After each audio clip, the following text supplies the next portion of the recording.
untuk belajar di siang ini karena akhir pekan tuh umumnya dipakai untuk kita liburan ya, liburan.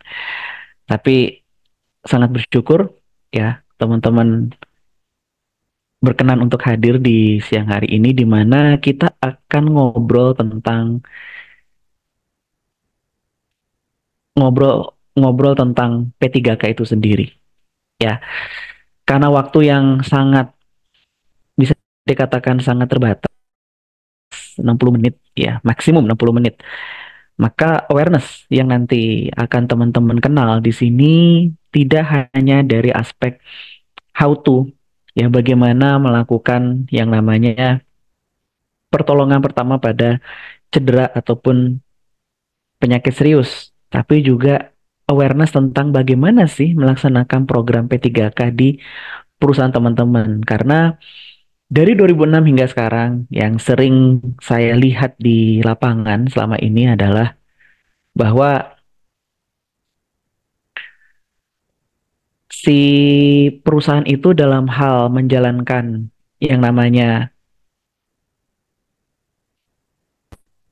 program P3K itu dianggap sudah tepat, tetapi seringkali kenyataannya enggak sama sekali gitu. Nah, mudah-mudahan di siang ini teman-teman akan lebih mendapatkan pencerahan lagi tentang penerapan P3K di perusahaan. Saat ini memang saya sebagai pengajar dan juga sebagai konsultan untuk beberapa perusahaan dan juga NGO untuk bidang kesehatan kerja dan higiene industri. Dan saya pun juga dalam hal sebagai pengajar pun juga menjadi tenaga pelatih kesehatan yang sudah ditetapkan oleh pemerintah juga. Jadi kalau nanti kedepannya teman-teman membutuhkan, nanti kita akan bisa ngobrol lebih lanjut lagi pada forum-forum berikutnya. Nah, tanpa berlama-lama, teman-teman, bahwa dalam hal melakukan pertolongan pertama di tempat kerja, itu latar belakangnya karena di tempat kerja teman-teman pasti akan ada insiden, begitu. Insiden yang akan bisa menimbulkan korban, korban kepada karyawan itu sendiri, ya. Dan korban ini seringkali ketika ada, perusahaan paling senang untuk melakukan yang namanya evakuasi korban ke rumah sakit. Yang sebenarnya korban ini harus ditangani terlebih dahulu di perusahaan, ya.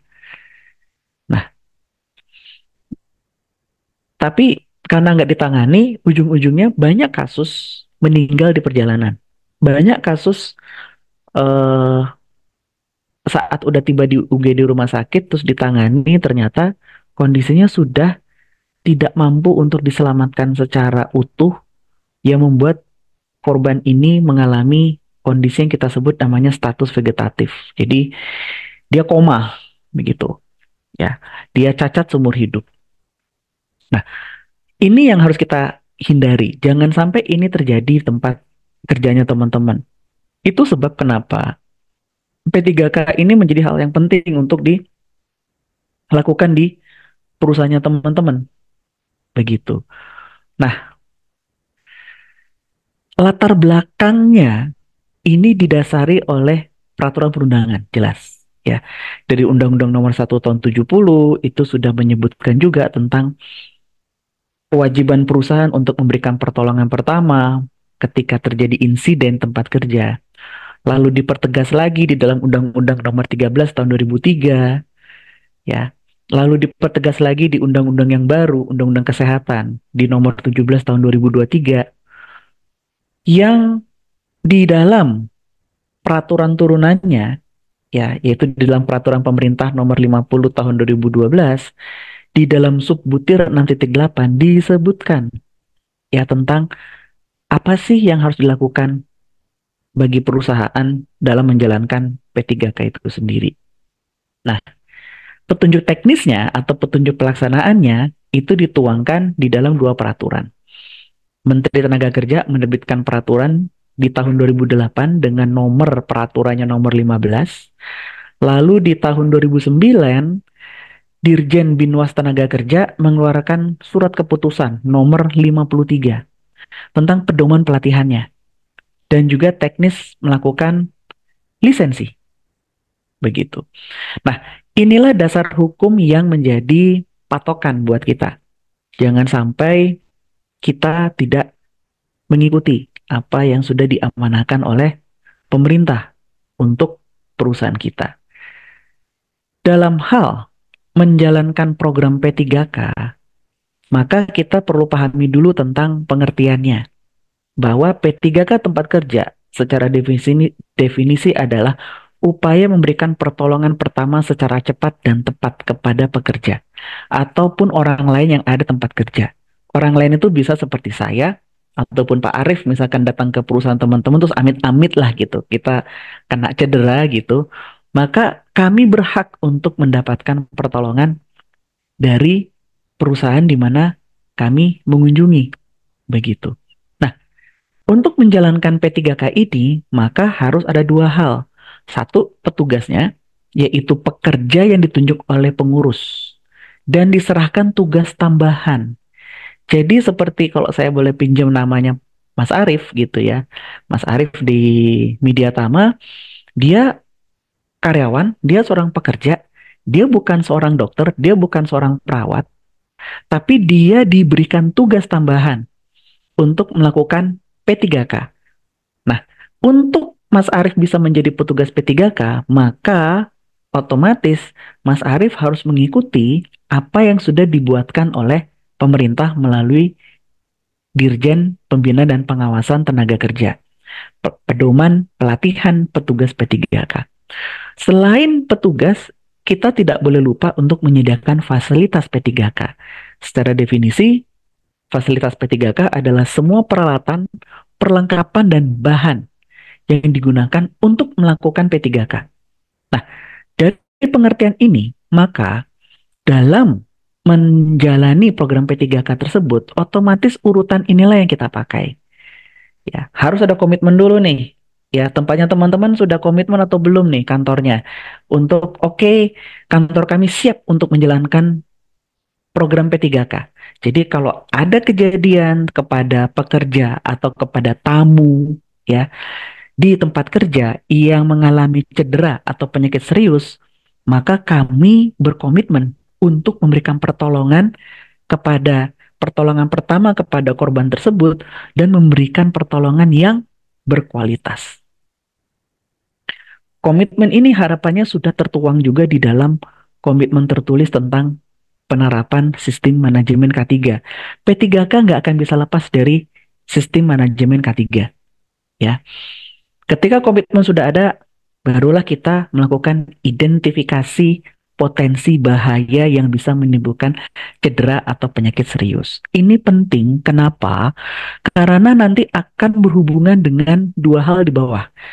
Pendidikan dan pelatihan petugas dan penyediaan fasilitas. Yang sering kali terjadi teman-teman adalah kasusnya ini tidak pernah terjadi, tetapi tetapi kantor kita menyediakan peralatan P3K yang tidak tepat. Begitu. Contoh yang paling gampang adalah industrinya konstruksi. Tadi ada satu teman kita dari PT Adikarya, dia perusahaan konstruksi, ya. Yang jelas dalam industrinya otomatis kemungkinan terjadinya cedera serius, yaitu cedera tulang belakang atau cedera spinal itu akan besar. Sehingga membutuhkan satu peralatan P3K yang bisa untuk membawa korban cedera spinal tersebut. Tapi yang disediakan adalah tandu pramuka. Ya, tandu pramuka, tandu dengan dua bambu ya dan anyaman tali. Itu tandu pramuka kita bilang. Itu nggak tepat. Seringkali itu yang terjadi. Jadi kenapa dalam hal penyediaan fasilitas P3K itu tidak pernah tepat? Oleh karena tidak pernah melakukan identifikasi dan evaluasi potensi bahaya yang bisa menimbulkan cedera atau penyakit serius. Ini penting. Supaya nanti dalam penyediaannya pun juga tepat. Nanti di dalam persiapan personil, persiapan fasilitas, maka pelaksanaan P3K-nya juga akan lebih terarah juga. Begitu. Nah, dalam hal bicara identifikasi, teman-teman, ya, inilah yang teman-teman perlu cari tahu. Apakah kasus-kasus ini secara frekuensi, secara statistik berdasarkan data laporan tahunan ya dari K3 ini secara statistik tinggi atau tidak? Ya, baik gangguan umum yang bisa berdampak kepada otak, kepada paru dan kepada jantung maupun juga gangguan lokal dan gangguan khusus. Ini penting ya. Terkhusus untuk intoksikasi kimia, ya keracunan bahan kimia oleh karena keracunan telan, keracunan hirup, keracunan tumpahan, ya. Teman-teman perlu untuk melakukan yang namanya identifikasi bahan-bahan kimia yang dipakai di perusahaan. Nggak bisa enggak. Supaya tahu kalau bahan kimia tersebut ter- dipakai dan terjadi insiden intoksikasi, ya keracunan bahan kimiawi tersebut, pertolongannya apa? Dan itu semua ada di dalam lembar data keselamatan. Itu sebab kenapa P3K nggak bisa lepas dari K3 kimia. Karena ini teman-teman, ya selain juga insiden-insiden yang akan bisa terjadi yang ada di dalam daftar ini, ya.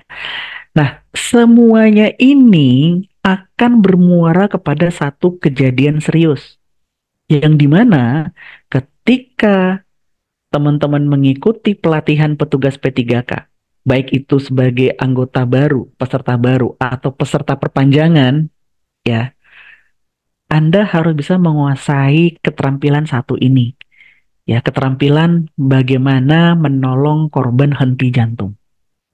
Ini penting, ya. Ini sangat penting. Semua harus bisa melakukan pertolongan henti jantung. Ya, pertolongan henti jantung dan henti nafas. Semua harus bisa.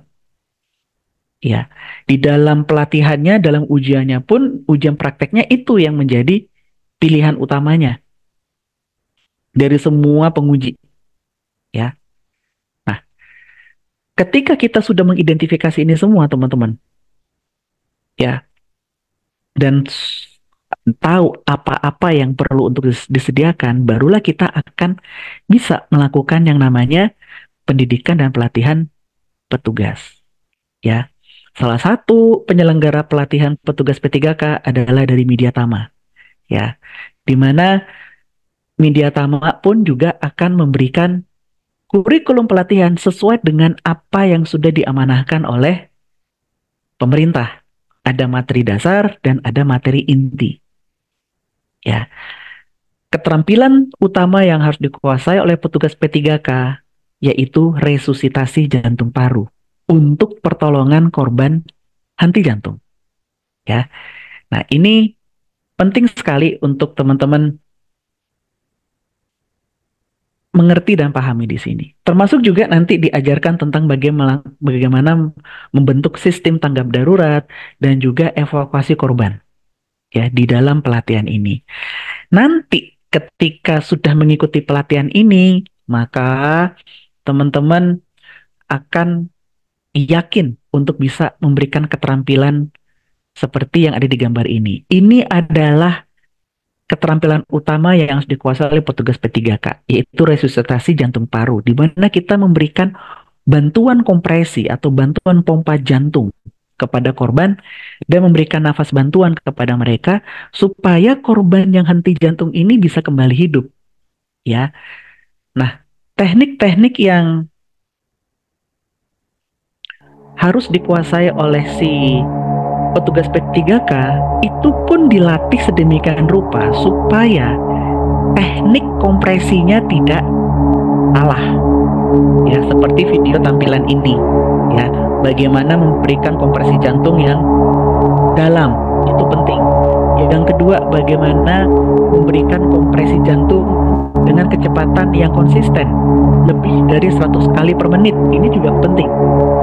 Nah, kalau teman-teman lihat di sini, maka sangat-sangat berhubungan erat dengan kondisi kebugaran dari petugas P3K. harus kuat tuh karena melakukan pijat jantung tersebut selama 2 menit, ya, selama 2 menit terus setiap dan maraton itu kan satu stamina yang sangat tinggi, sehingga dalam hal nanti di perusahaannya teman-teman akan melatih nih karyawan-karyawan yang nanti dijadikan petugas P3K, pastikan staminanya kuat.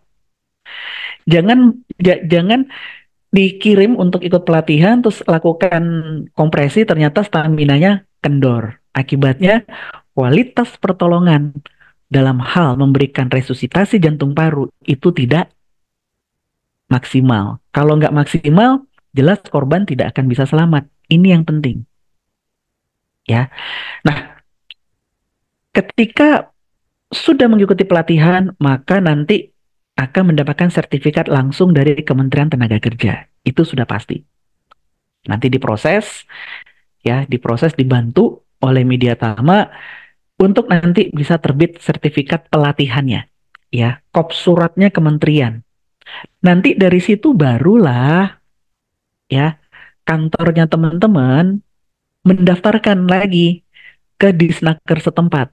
Ya, tadi teman-teman sudah nyebutin beberapa kota, ya, ada Palembang, lalu ada yang di Maluku, ada juga yang di Cikarang, tadi saya lihat Cikarang Kabupaten Bekasi, ada di Trenggalek, ya. Ketika petugas P3K sudah dapat sertifikat dari Kementerian Tenaga Kerja, maka kantor Anda mendaftarkan ke Disnakernya masing-masing untuk mendapatkan yang namanya kartu lisensi petugas P3K yang berlaku selama 3 tahun, ya. Dan nanti bisa diperpanjang.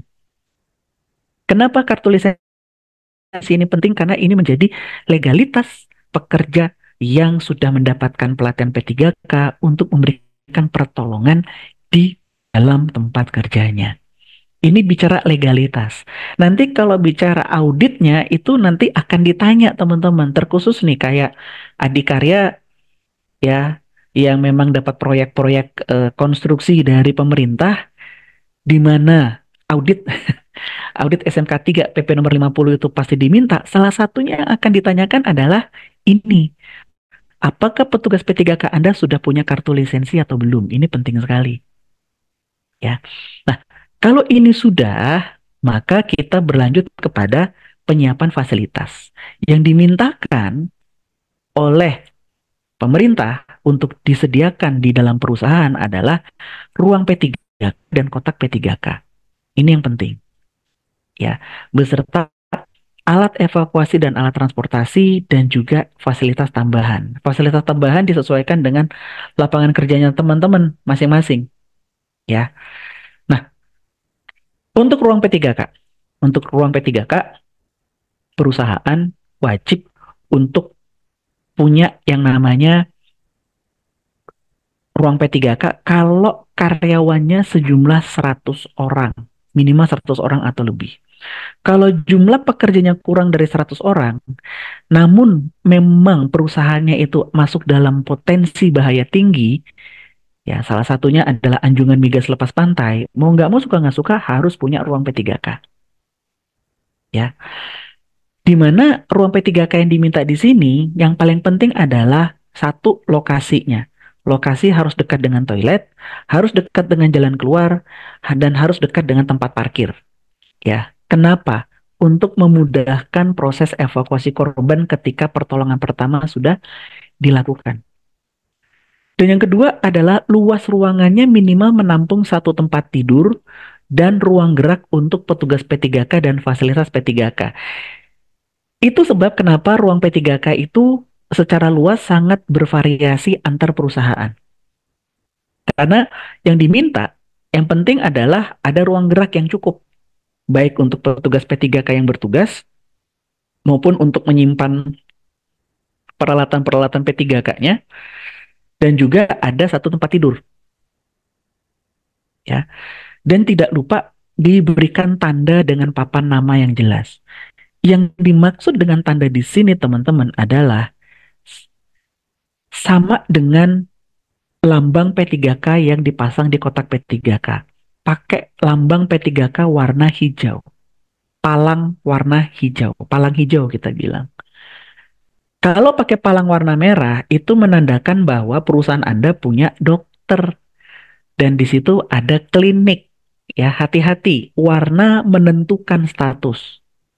Ya, hati-hati dalam memasang tanda.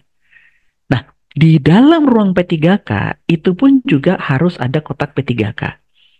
Ya, kotak P3K berisikan 21 barang yang tercantum di sini, di mana teman-teman bisa melihat bahwa ada 3 jenis kotak.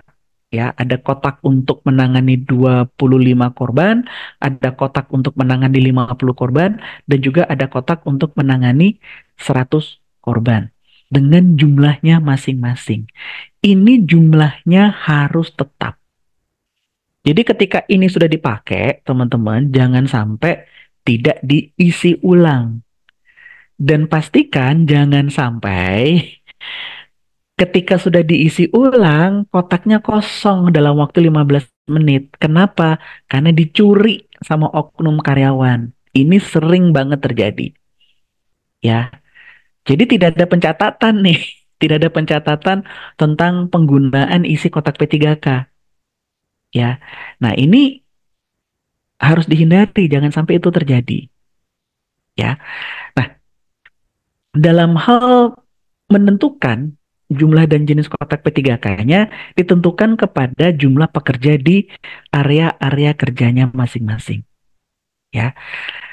Dan untuk menempatkan kotak P3K-nya itu nanti akan kita sama-sama lihat di beberapa slide berikutnya nanti. Yang terpenting, ketika kita sudah punya fasilitas, ya kita sudah punya kotak P3K, kita sudah punya ruang P3K, kita sudah punya petugas P3K, maka pastikan petugas P3K kita ini melakukan 4 tugas ini. Satu, melakukan tindakan P3K ketika insiden benar terjadi. Yang kedua, merawat fasilitas P3K. Fasilitas P3K, peralatan P3K, termasuk kotak P3K, adalah tugas tanggung.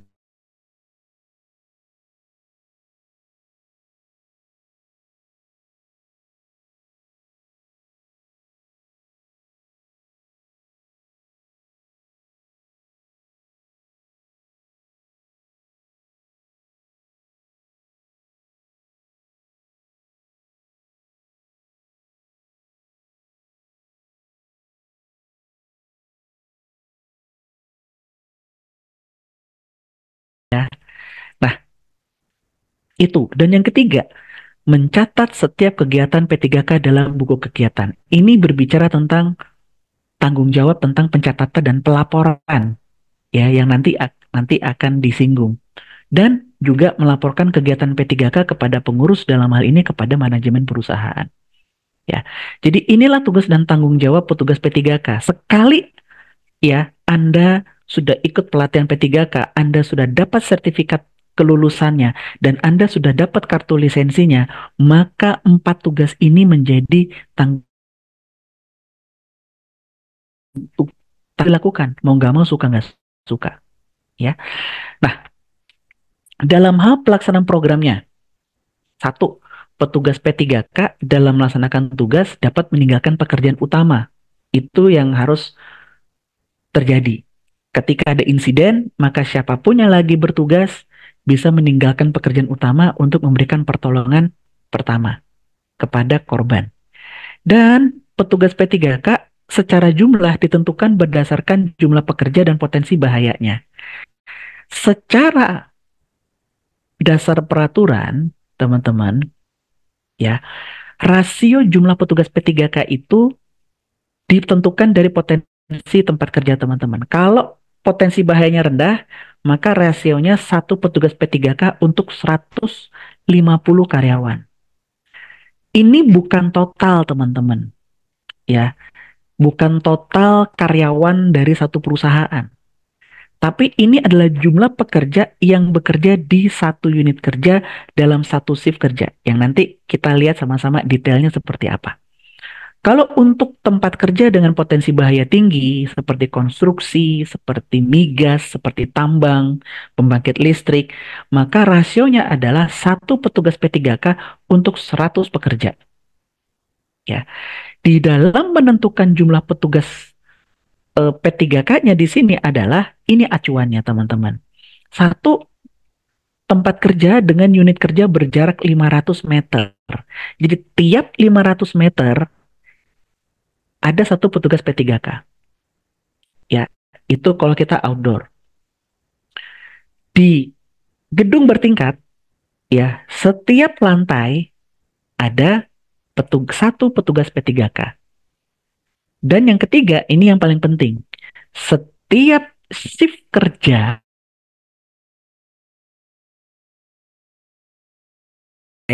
ada 3 shift kerja, maka mau nggak mau, dalam satu lantai itu harus ada 3 petugas P3K. Karena petugas P3K-nya akan ngikut di shift pagi, shift siang, dan shift malam. Ini sebabnya kenapa petugas P3K tuh harus banyak, gitu. Ya, banyak sesuai dengan rasio yang dipakai. Ya, jadi maksimal untuk masing-masing unit kerja jarak 500 meter untuk per lantai dan juga shift kerja. Kalau misalkan satu shift kerja total karyawannya ada 200 untuk potensi bahaya tinggi, maka sediakanlah 2 petugas P3K. Ya, kalau di dalam satu lantai tersebut ternyata ada 500 pekerja dalam satu shift, maka Anda harus sediakan 5 petugas P3K. Ya, ini yang harus diingat, harus dipahami supaya jangan sampai yang terjadi, karena ini pernah terjadi, pernah terjadi di Cikarang, ya, tapi saya nggak akan sebut nama perusahaannya itu, karena menggunakan pemikiran total jumlah karyawan, di mana total jumlah karyawannya itu 500, jadi cuma menyediakan 5 petugas P3K. Padahal unit kerjanya ada 15. Masing-masing unit kerja itu shiftnya 3 shift begitu. Nah, kebetulan saja nih, contohnya saya lah gitu sebagai petugas P3K atau Mas Arief petugas P3K di Masud. Kita baru lepas pagi, terus kita udah janji sama pacar, kita mau jalan-jalan, kita mau pacaran ke Ancol gitu. Tiba-tiba ditelepon sama Cak Denny gitu. Pak, ini ada yang kecelakaan, tolong datang kasih pertolongan. Padahal kita lagi off duty, baru lepas si pagi gitu. Ya, ya singkat cerita, pokoknya akhirnya tidak bagus lah akhir ceritanya begitu. Jangan sampai itu terjadi, ya. Jangan sampai itu terjadi oleh karena kesalahan pemetaan jumlah petugas P3K yang dibutuhkan di dalam perusahaan. Jadi ini acuan penghitungannya, ya, berdasarkan jumlah unit kerja, ya, berdasarkan jumlah lantai dan berdasarkan shift kerja dari masing-masing unit kerja ataupun dari masing-masing lantainya. Nah, lalu ini yang penting juga teman-teman, ya, bahwa perusahaan pengurus wajib memasang pemberitahuan tentang nama dan lokasi petugas P3K, ya. Dan kalau dimungkinkan petugas P3K-nya menggunakan tanda khusus yang mudah dikenal. Jadi supaya ketika ada insiden nggak nanya-nanya, siapa ya P3K-nya, siapa ya P3K-nya. Ketika si pekerja khusus tersebut sudah menggunakan tanda khusus bahwa dia adalah petugas P3K, maka otomatis orang-orang akan tahu dan akan segera cepat meminta pertolongan. Ya. Nah, yang berikut tentang penempatan kotak P3K. Kotak P3K ditempatkannya secara teori mudah dilihat, mudah dijangkau, dikasih tanda arah yang jelas, dan mudah diangkat, di mana penempatan kotak P3K itu juga mengikuti penempatan petugas P3K tadi. Kalau di lapangan, ya, tiap 500 meter ada kotak P3K. Ya, di dalam gedung bertingkat, setiap lantai harus ada kotak P3K. Dengan jumlah isinya, isian kotak P3K-nya disesuaikan dengan jumlah pekerja karyawan yang ada di lantai tersebut. Kalau indoor. Kalau di lapangan, outdoor, disesuaikan dengan jumlah pekerja yang ada di unit kerja tersebut. Untuk masing-masing jarak 500 meter itu. Jadi kotak P3K-nya juga banyak, teman-teman. Ya, ini juga yang harus diingat oleh kita bersama, ya. Nah, di dalam nanti melakukan pelaporan dan evaluasi, maka seluruh petugas P3K akan dikasih oleh Disnaker bersamaan dengan kartu lisensinya, yaitu buku kegiatan petugas P3K. Buku kegiatan inilah yang harus dicatat, diisi. Untuk ini nanti dilaporkan. Menjadi bahan laporan kepada pengurus perusahaan, ataupun juga dilaporkan kepada Disnaker saat melakukan perpanjangan lisensinya. Ini yang penting, ya. Kalau ini nggak diisi, teman-teman, maka petugas P3K-nya nanti mau nggak mau harus ikut pelatihan perpanjangan lagi, ya. Oke. Nah, lalu sebentar. Oke. Oke, baik. Jadi itu yang bisa saya bagikan buat teman-teman di siang hari ini ya, bahwa di dalam penerapan P3K ya, programnya itu jangan sampai salah ya untuk menjalankan program-programnya. Dalam hal penyediaan petugasnya, dalam hal menyediakan apa namanya? Menyediakan petugas, selalu juga dalam menyediakan fasilitas peralatannya disesuaikan dengan cedera, statistik kecelakaan yang menimbulkan cedera atau penyakit serius di tempat kerjanya. Sehingga nanti dalam penyediaan fasilitasnya pun juga akan bisa disesuaikan, ya. Nah, mudah-mudahan ini bisa memberikan pencerahan tambahan buat teman-teman di siang hari ini, dan kita masih punya banyak waktu untuk kita bisa saling berdiskusi, ya. Waktu dan layar saya kembalikan ke Mas Arief. Baik, terima kasih Dokter Wendri, luar biasa untuk materinya. Dan ini sudah ada yang bertanya. Untuk teman-teman semuanya yang ingin bertanya, silahkan tuliskan pertanyaan teman-teman semuanya di kolom Q&A. Nanti akan kita bahas satu persatu terkait pertanyaan teman-teman semuanya bersama Dokter Wendri. Namun, sebelum kita lanjut ke sesi tanya-jawab, ada beberapa informasi yang akan kami sampaikan terlebih dahulu, termasuk untuk absensi, nanti akan kita berikan sesaat lagi, ya. Yang pertama, pastikan teman-teman semuanya bisa cek di aplikasi Mika Super App K3-nya, apakah sudah platinum atau masih silver. Gunanya apa? Gunanya adalah supaya teman-teman sertifikatnya bisa terbit nih, ya.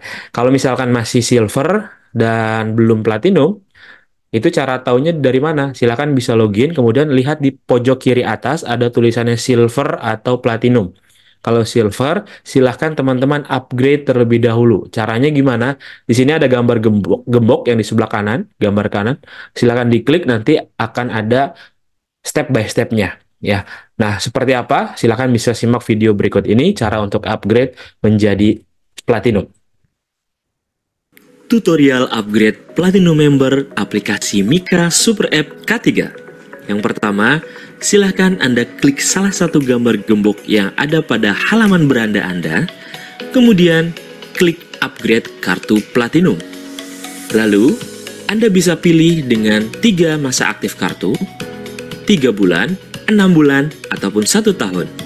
Setelah itu, klik upgrade sekarang. Kemudian Anda bisa pilih metode pembayaran melalui virtual account atau juga e-wallet. Setelah itu, klik bayar. Kemudian, silahkan salin rekening virtual Anda dan lakukan transfer berdasarkan nominal yang telah tersedia pada aplikasi. Dan khusus Anda yang menggunakan Mandiri, silahkan Anda pilih pihak ketiga, yaitu Sendit 88908, sesuai dengan 5 angka yang ada di depan rekening virtual Anda. Setelah Anda transfer, silahkan Anda buka kembali aplikasi Mika Super App K3, lalu refresh kembali aplikasi Anda. Setelah itu, Anda bisa klik nama Anda, lalu akan muncul member card Platinum. Oke, itu dia ya cara untuk upgrade menjadi platinum. Dan pastikan teman-teman semuanya sudah subscribe channel YouTube-nya Kak Cik Deni, karena seluruh rekaman webinar kolega juga akan kita upload di channel YouTube-nya Kak Cik Deni. Dan pastikan juga teman-teman sudah mengklik tombol loncengnya supaya tidak ketinggalan video-video terbaru dari Kak Cik Deni. Kemudian ada apa lagi teman-teman semuanya? Informasi untuk teman-teman semuanya hari ini, silahkan Pak Deni. Oke, terima kasih Pak Arif. Nah, jadi buat teman-teman semua, ya, kalau misalkan ada SKP atau lisensi yang mau expired, silakan diperpanjang ya. Jangan sampai expired duluan, lalu baru diperpanjang. Itu nggak bisa diperpanjang, itu harus refreshment. Kita ada nih paket buat teman-teman semua untuk memperpanjang SKP dan lisensi. Ya, ini SKP-nya untuk ahli K3 umum di sebelah kiri, yang lisensinya ada di sebelah kanan. Oke. Oh ya, Pak Arif, boleh di-share nih link untuk bergabung ke Telegram Media Tama untuk next webinar berikutnya di dalam Zoom ya, supaya teman-teman semua bisa gabung ya di Telegram ya. Jadi nggak japri kita lagi untuk webinar-webinar tiap Sabtu. Nah, bagi teman-teman semua yang ingin bekerja di bidang K3, pastikan teman-teman semua sudah ahli K3 umum ya. Kita ada nih tanggal 22 April sampai dengan 7 Mei untuk yang online Zoom. Hari ini paling lambat terakhir untuk pendaftaran, baru dibuka lagi nanti di bulan Mei. Atau mau yang tatap muka. Nah, yang tatap muka juga masih bisa nih, tapi daftarnya hari ini ya, karena datanya harus masuk H-1 ke Kemenaker. Jadi ini silakan teman-teman registrasi, baru ada lagi nanti di bulan Mei. Ya, sayang nih teman-teman semua, seatnya masih ada sisa 3 seat lagi. Nah, untuk yang teman-teman tamatan SMA atau SMK, karena nggak bisa ikut yang ahli K3 Kemenaker, ikutnya ahli K3 BNSP ya. Nah, ini bisa nih teman-teman semua ya. Setelah ahli K3 umum, lanjutin ke auditor ya, teman-teman semua ya. Nah, ini penting juga nih kalau misalkan ditanya apa kelebihan Anda. Salah satu kelebihan yang teman-teman bisa utarakan atau infokan pada saat interview, menjadi value-nya kita sebagai ahli K3 memiliki sertifikat auditor SK3. Ini juga buat teman-teman semua, ya, seperti Dr. Wendri juga nih, teman-teman harus juga punya nih, kalau ahli K3, udah ahli K3 umum, udah auditor, nah tambahin lagi ahli K3 muda lingkungan kerja. Sertifikatnya dari BNSP, namanya Hygiene Industri Muda. Tapi kalau SKP lisensinya ahli K3 muda lingkungan kerja. Nah, ini untuk mengukur faktor fisika, kimia, biologi, ergonomi, dan psikologi. Bagi teman-teman semua ya yang pendidikannya SMK teknik ya. Nah, ini teman-teman bisa ikut teknisi K3 listrik. Nah, ini juga dibutuhkan nih kalau teman-teman kerja di kontraktor yang membangun konstruksi lebih dari ya 50 kVA ya untuk instalasi listriknya. Wajib teknisi listrik. Tapi kalau misalkan ya konstruksi atau instalasi listrik lebih dari 200 kilovolt ampere, nah teman-teman harus punya ahli K3 listrik. Tapi ini pendidikannya harus minimal D3 teknik berijazah. Yuk ikut di Media Taman nih, 18 hari tatap muka. Oke, kalau teman-teman kerja di kontraktor, nah ini ada nih untuk tamatan SMA bisa ikut yang ahli muda K3 konstruksi. Nah, ini 6 hari full online. Tapi kalau kita sudah muda mau lanjutin ke Madya, nah itu bisa juga, tapi pendidikan minimal D3. Nah, ini full tatap muka. Nah, ini Media Tama selenggarain ini ya, teman-teman semua ya. Ini juga kalau teman-teman mengawasi perancah dan merencanakan perancah atau scaffolding, teman-teman harus punya lisensi supervisor perancah. Tapi kalau kita hanya memasang dan membongkar perancah, cukup teknisi K3 perancah. Kalau kita ada tim pemadam kebakaran atau tim tanggap darurat, teman-teman harus punya nih sertifikat dan lisensi petugas peran kebakaran kelas D untuk kompetensi memadamkan api dengan APAR. Tapi kalau dengan hidran itu butuh yang kelas C ya. Nah, kelas C bisa diambil kalau sudah kelas D ya. Nah, ini pelatihannya blended training ya, teman-teman ya. Ini juga yang kita bahas hari ini nih ya. Nanti teman-teman kalau belajar P3K lebih dalam lagi, mau dapat sertifikat P3K atau mau dapat lisensi P3K sebagai petugas P3K, harus punya pelatihan ini. Pelatihannya 4 hari, 2 hari online, 2 hari praktek. Kalau kita bekerja di ketinggian masih di atas platform perancah, nah teman-teman harus punya TKBT 2 ya, tenaga kerja bangunan tinggi level 2. Tapi kalau kita udah bergelantungan menggunakan akses tali, namanya TKPK 1 ya. Nah, itu teman-teman semua ya. Ini juga teman-teman bisa juga ikut yang operator forklift bagi teman-teman yang levelnya operator. Ini kalau teman-teman kerja di rumah sakit, harus punya sertifikat K3 Rumah Sakit Kemenaker. Atau kalau teman-teman mau yang sertifikat BNSP, ya bisa ikut yang paramedis K3 Muda. Nah, ini dibutuhkan untuk akreditasi rumah sakit, akreditasi klinik, puskesmas, dan lain sebagainya.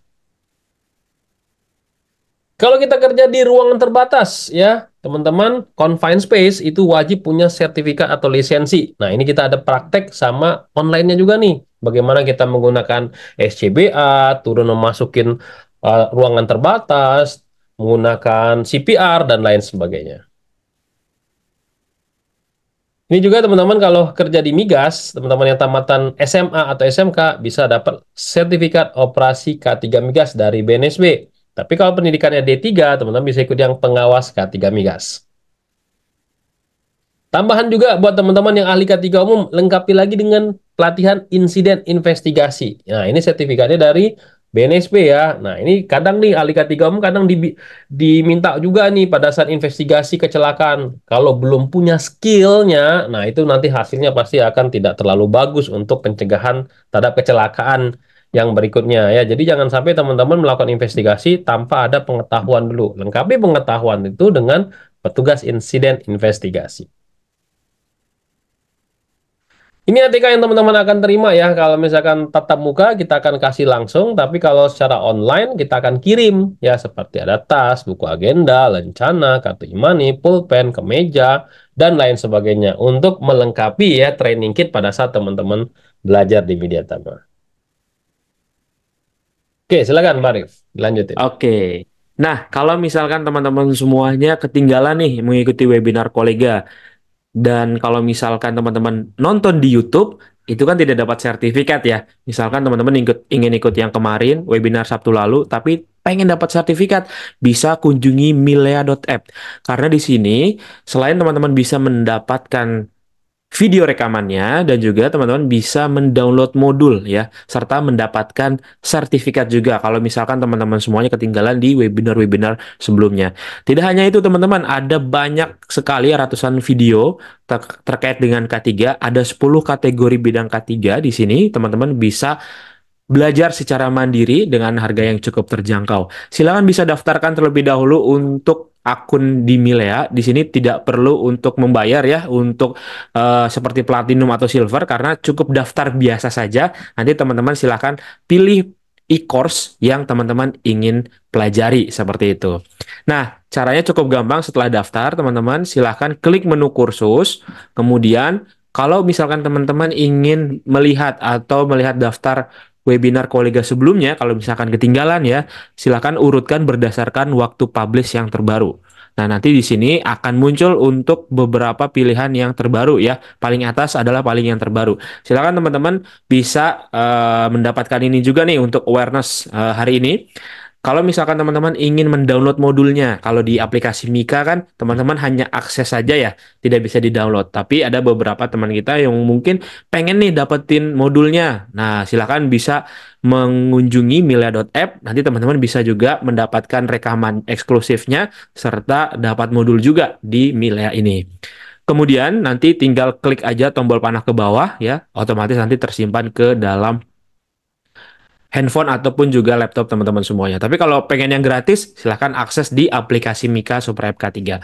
Nah, kalau misalkan teman-teman yang sedang mencari kerja, silahkan buka mediatama.co.id. Di sini ada ratusan pekerjaan setiap harinya. Silahkan langsung dilamar saja. Masukkan CV teman-teman semuanya. Tapi kalau belum punya CV, silahkan bisa buat di aplikasi Mika. Di sini ada buat CV online. Lalu teman-teman bisa langsung pilih template dan isi seluruh kolom dengan lengkap. Lalu nanti langsung di-download. Bisa buat lebih dari satu, dan kita juga bisa melihat histori CV yang sudah kita buat ya. Dan juga untuk teman-teman semuanya bisa mendapatkan uang saku sebesar 3 juta rupiah per bulan. Caranya gimana? Caranya adalah di aplikasi Mika ini ada menu referral yang nanti teman-teman bisa jual pelatihan Media Tama ya, baik Kemnaker maupun BNSP yang berbayar. Nanti teman-teman bisa mendapatkan fee sales-nya sebesar 5%. Bagaimana cara penggunaan untuk referral ini? Silahkan bisa tonton atau simak video berikut ini. Tutorial penggunaan kode referral. Yang pertama, silahkan klik menu akun, lalu klik menu referral, kemudian salin kode referral ke pelatihan yang Anda inginkan. Kemudian, pilih pelatihan yang Anda inginkan, lalu klik proses pemesanan, lalu masukkan kode referral Anda. Lalu klik selanjutnya, otomatis akan muncul pada detail pesanan Anda. Selanjutnya tutorial penarikan saldo referral. Yang pertama, silahkan Anda klik ubah rekening, kemudian lengkapi biodata rekening Anda, lalu klik simpan. Kemudian klik tarik saldo, lalu ajukan penarikan saldo minimal 1,3 juta, dan klik ajukan. Oke. Nah, untuk teman-teman yang ingin mengetahui informasi lebih lanjut terkait pelatihan Kemnaker ataupun BNSP atau bahkan in-house training, silakan hubungi nomor yang tertera di depan layar atau bisa WhatsApp tim kami ya.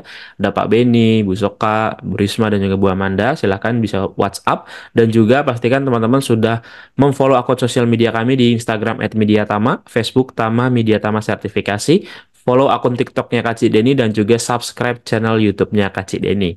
Dan untuk yang ingin kerjasama sebagai sponsor, silakan bisa hubungi nomor yang tertera di depan layar, atau untuk teman-teman semuanya atau instruktur atau pembicara yang hadir pada webinar hari ini menjadi peserta dan ingin menjadi pembicara nanti di webinar kolega, silahkan bisa hubungi nomor saya ini di 0858 dan silahkan bisa mengajukan diri untuk bisa menjadi pembicara di webinar kolega Media Tama. Oke, sudah semakin banyak ini Dr. Wendri dan juga Pak Denny untuk peserta yang bertanya, dan kita akan bahas satu persatu untuk pertanyaannya. Silakan Pak Denny dan juga Dr. Wendri. Oke, kita lanjut ke pertanyaan pertama nih. Nah, ini mungkin pertanyaan juga ada beberapa orang yang jawab ke saya. Kalau misalkan kita ikut pelatihan-pelatihan webinar kolega Media Tama nih, seperti ini. Misalkan kita materinya mengenai awareness first aider, ya. Apakah bisa kita bergabung nih untuk jadi tim P3K? Satu itu. Yang kedua, apakah sertifikat-sertifikat webinar yang Media Tama atau PJK3 selenggarakan itu bisa juga untuk digunakan sebagai referensi untuk melamar kerja. Nah, itu mungkin dua pertanyaan itu buat Dr. Hendy. Silakan, Dok. Untuk awareness itu pada dasarnya bukan sebagai sertifikat pelatihan. Karena terkhusus untuk petugas P3K, ini berbicara tentang keterampilan.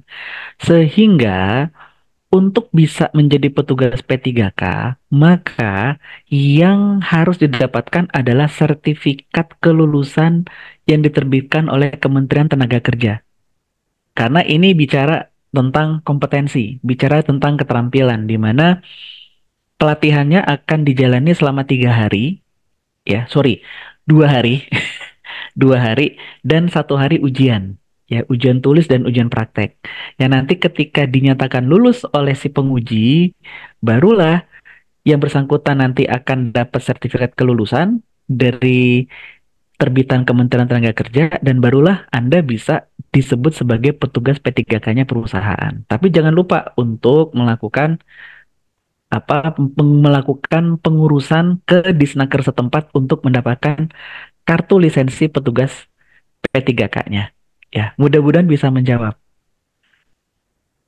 Oke, pertanyaan yang keduanya, Dok. Apakah ya pelatihan-pelatihan webinar yang Media Tama selenggarakan tiap Sabtu atau yang ada PJK3 atau penyelenggara-penyelenggara lain yang melakukan secara online juga melalui Zoom atau Zoom webinar itu bisa dipakai untuk keperluan ngelamar kerja, Dok. Karena yang ikut pelatihan di sini ada juga teman-teman yang baru lulus kuliah atau baru lulus sekolah. Silakan, Dok. Nggak masalah sebenarnya, karena nanti dari pihak human capital ataupun human resource nanti akan melihat tentang mm, besarnya pengetahuan, ya, pengetahuan dasar teman-teman terkait tentang K3. Ya, nanti ketika nanti teman-teman sudah diterima di perusahaan tersebut, ya, diproses oleh human capital, nanti human capital nanti akan melakukan pemetaan ulang kepada teman-teman untuk melanjutkan lagi gitu. Semua yang sudah teman-teman dapat itu sifatnya adalah pengetahuan. Nah, kekayaan pengetahuan ini yang akan juga dinotifikasi, ya, yang akan nanti eh, dimengerti ataupun juga akan di-acknowledge oleh human capital atau human resource dari perusahaan tersebut. Jadi jangan takut untuk dicantumin di dalam portofolionya. Nanti dalam hal nanti mau ingin terjun bebas ke dunia K3 seperti saya ataupun Mas Arief ataupun Cak Denny, nah nanti tinggal ikut saja pelatihan-pelatihan kompetensi yang tadi sudah disampaikan oleh Mas Arief tadi. Mudah-mudahan bisa membantu. Oke gitu ya teman-teman semua ya. Ini ada banyak juga ini yang masuk ke dalam TikTok saya itu, Pak, apakah sertifikat webinar ini bisa untuk dipakai ngelamar kerja? Jawaban dari Dokter Weni tadi, bisa ya teman-teman semua ya untuk referensi. Tapi yang pasti bukan sertifikatnya yang teman-teman kejar, tapi knowledge-nya. Nah, jadi kalau teman-teman terlewatkan minggu kemarin atau minggu sebelumnya, silakan ditonton di YouTube saya ya kalau mau dapat knowledge-nya. Tapi kalau mau dapat sertifikat sama modulnya, masuk ke aplikasi Milea ya teman-teman semua ya, karena ada juga yang japri, Pak, minggu kemarin saya kelewat Pak, saya butuh sertifikatnya. Nah, nonton dulu dan pelajari dulu di Milea supaya teman-teman dapat sertifikatnya ya. Oke, lanjut lagi pertanyaan berikutnya dari Tri Yurdan. Siang dok, ingin bertanya, kalau misalkan di tempat kerja sudah ada klinik, nah biasanya bahasa bahasa awam nih klinik ya dok ya, padahal bahasa ininya kan ruangan pelayanan kesehatan gitu ya. Apakah perlu juga menempatkan kotak P3K di area workshop? Ya, jadi misalkan orang sudah punya ruangan pelayanan kesehatan atau klinik, itu tidak butuh lagi kotak P3K. Nah ini juga silakan dok. Pertanyaan ini sering banget masuk. Jawabannya ada tetap butuh karena kecepatan kekuatan fisik kita sebagai manusia itu maksimal lari kencang 500 meter.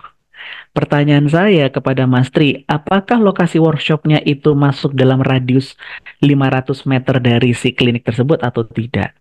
Ya, kalau di luar dari radius, otomatis setiap unit kerja yang berada di luar radius klinik, ya sejauh 500 meter, Anda harus ada petugas P3K, Anda harus punya kotak P3K-nya, karena itu sebagai first response. Ya, klinik atau pelayanan kesehatan kerja yang berisikan dokter dan paramedis, dia bukan first response, dia advance response, akan memberikan pertolongan medikal lanjut terhadap korban. Dan pasti akan membutuhkan waktu ke lokasi. Membutuhkan waktunya tuh bisa sampai 15 menit. Lalu 15 menit korbannya dianggurin gitu di workshop. Nggak bisa begitu. Itu sebab kenapa petugas P3K dan kotak P3K di unit workshop tersebut ataupun di unit-unit kerja lainnya itu wajib ada untuk memberikan first respon. Untuk memberikan pertolongan pertama supaya korbannya masih tetap nafas. Hingga bantuan dari dokter atau paramedis dari pelayanan kesehatan kerja yang ada tiba di lokasi kejadian. Ya, mudah-mudahan bisa menjawab ya. Oke, ini juga ada pertanyaan yang juga masuk juga nih di WA saya nih dok. Bagaimana dengan rumah sakit dok? Rumah sakit misalkan 10 lantai atau klinik deh 10 lantai. Apakah rumah sakit yang notabene ada IGD itu diperlukan juga yang namanya kotak P3K di tiap lantainya dan petugas P3K-nya beserta ruangan pelayan kesehatannya dok? Silakan dok. Ini yang selalu timbul diskrepansi antara Kementerian Kesehatan dan Kementerian Tenaga Kerja. Oleh karena Kementerian Kesehatan mengkondisikan rumah sakit bukan sebagai entitas perusahaan. Begitu. Padahal rumah sakit dan juga klinik Pratama kehadirannya secara badan hukum adalah entitas perusahaan. Sehingga mau tidak mau rumah sakit dan klinik Pratama pun harus tunduk dan patuh juga dengan apa yang diamanahkan oleh Kementerian Tenaga Kerja. Di dalam penerapannya yang harus dipisahkan karena yang terjadi adalah satu pemahaman yang keliru lagi. Ketika kami sudah punya unit gawat darurat berisikan dokter dan perawat UGD, ketika ada kondisi darurat terhadap pengunjung rumah sakit atau tamu rumah sakit atau karyawan rumah sakit, maka dokter UGD yang harus lari. Nggak bisa begitu. Kenapa? Karena dokter dan perawat UGD diperuntukkan untuk pasien UGD. Ya, hanya untuk pasien, bukan untuk non-pasien. Jadi ketika ada tamu rumah sakit atau pengunjung rumah sakit ataupun karyawan rumah sakit mengalami cedera atau penyakit serius, maka tetap sama seperti teman kita tadi Mas Tri, tetap harus ada petugas P3K dan kotak P3K sebagai force response yang nanti ketika sudah distabilkan minimal korbannya masih napas lah gitu, barulah bisa dievakuasi ke UGD. Begitu. Nah, pengertian code blue ini yang harus diluruskan. Code blue hanya untuk pasien terdaftar, bukan untuk tamu, bukan untuk pengunjung, dan bukan untuk karyawan. Ya, hati-hati nih. Ini nanti pertanyaannya juga akan makin melebar dan mudah-mudahan dari kalau nanti teman-teman nanti ada yang mau untuk terjun di dalam dunia K3 rumah sakit yang tadi sudah disampaikan oleh Mas Arief, ini akan terjawab semua.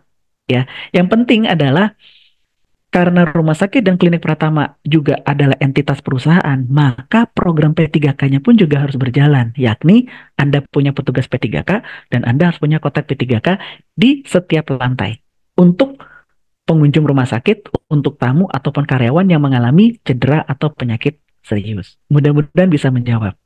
Oke, ini menjawab semua ya bagi teman-teman semua yang kerja di rumah sakit. Jangan ngeles lagi ya. Ini kadang kalau mau di SMK 3 selalu ngeles tuh dok ya. Sama saya kami kan rumah sakit, kami kan ada dokter sendiri, kami kan udah dokter kan udah lebih profesional dari petugas P3K. Ah, itu udah terjawab semua ya Bapak Ibu semua ya. Oke, lanjut lagi pertanyaan berikutnya dari Pak Adam. Apa sih fungsi alkohol di dalam kotak P3K? Karena jika untuk membersihkan luka akan memberikan rasa yang perih itu, Dok. Nah, silakan, Dok. Memang Kementerian Tenaga Kerja saat menerbitkan peraturan tersebut di tahun 2008 masih memiliki konsep yang lama, yaitu alkohol kita pergunakan sebagai desinfeksi luka. Jadi ketika ada luka perdarahan atau luka gigitan, ya, bukan luka bakar ya, pokoknya luka perdarahan termasuk luka gigitan, ya, itu kita harus mensterilkan area sekitar luka, bukan di lukanya, area sekitar lukanya supaya tidak ada benda-benda asing ataupun kotoran ataupun mikroorganisme berbahaya yang akan bisa memperburuk kondisi luka perdarahan. Sehingga alkohol itu disediakan. Memang secara prakteknya keseharian ya penggunaan alkohol 70% ya dalam memberikan pertolongan pertama itu sudah sangat jarang dipakai karena karena pembaharuan pengetahuan ilmu gitu. Namun tetap secara legalitas ya secara regulasi keberadaan alkohol 70% di dalam kotak P3K masih tetap perlu disediakan karena kita memenuhi dan nanti dan ini pun juga nanti akan membantu ketika ada penolong advance yaitu dokter atau paramedis yang nanti membutuhkan barang tersebut dalam melakukan pembersihan atau sterilisasi area sekitar luka di dalam penanganan lanjut terhadap cedera luka perdarahan tersebut. Kira-kira seperti itu.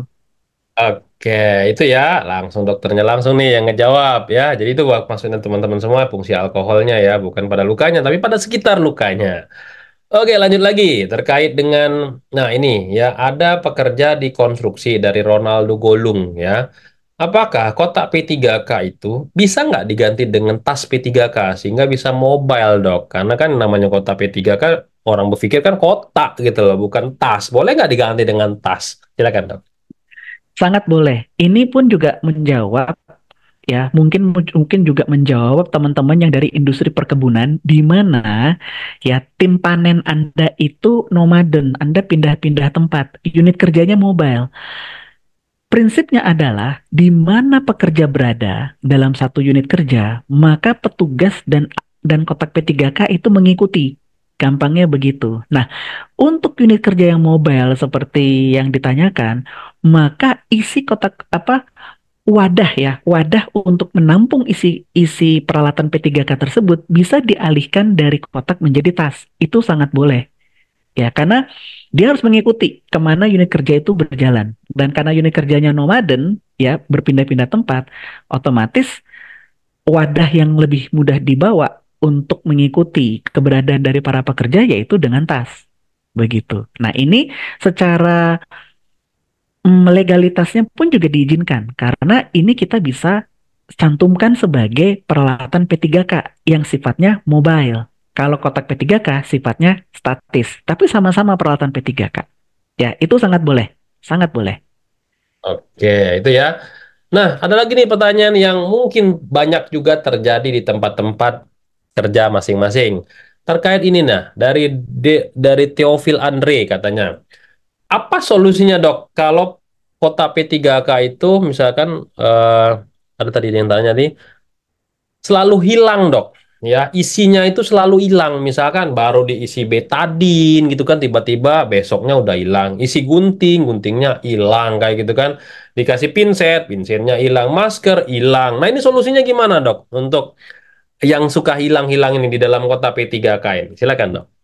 Salah satu solusi yang pernah diterapkan saat saya di konstruksi migas, saat itu kita lagi membangun anjungan migas darat gitu ya di Sulawesi Tengah dengan kasus yang sama nih gitu. Kami baru ngisi 10 menit kemudian kita datang isinya hilang, hilang, hilang semua. 21 item tuh hilang semua. Begitu. Yaitu si manajer project ya project manager memberikan ultimatum. Ultimatumnya adalah kalau ditemukan kotak P3K yang kosong setelah di-refill tanpa ada pencatatan dan pelaporan penggunaan, maka seluruh karyawan di unit kerja, misalkan di warehouse itu, seluruh karyawan warehouse itu semuanya potong gaji. Nggak peduli, ya. Nggak peduli pelaku siapa, pokoknya unit kerja di mana kotak P3K itu berada, karena Anda lalai untuk menjaga menjaga isi kotak P3K, semua kena potong gaji. Potong gajinya nggak tanggung-tanggung, 5%. Ya, seluruh karyawan. Ya, akibatnya dari situ, ya, orang-orang sejak ultimatum tersebut, kotak P3K-nya aman.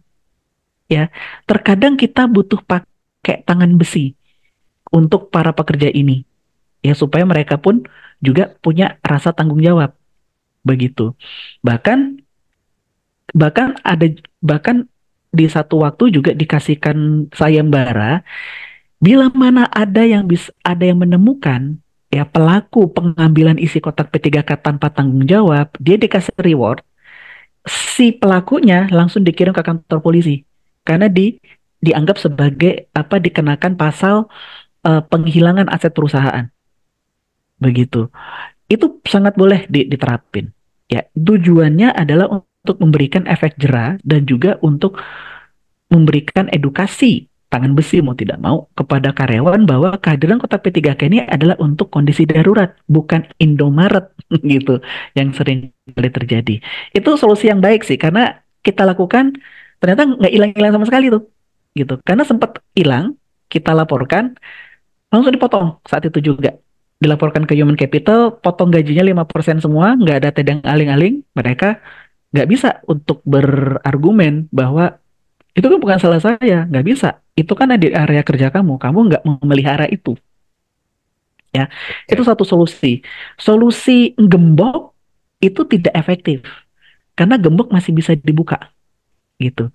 Jadi kasih solusi, kasih efeknya tuh efek yang mempengaruhi periuk karyawan itu sendiri.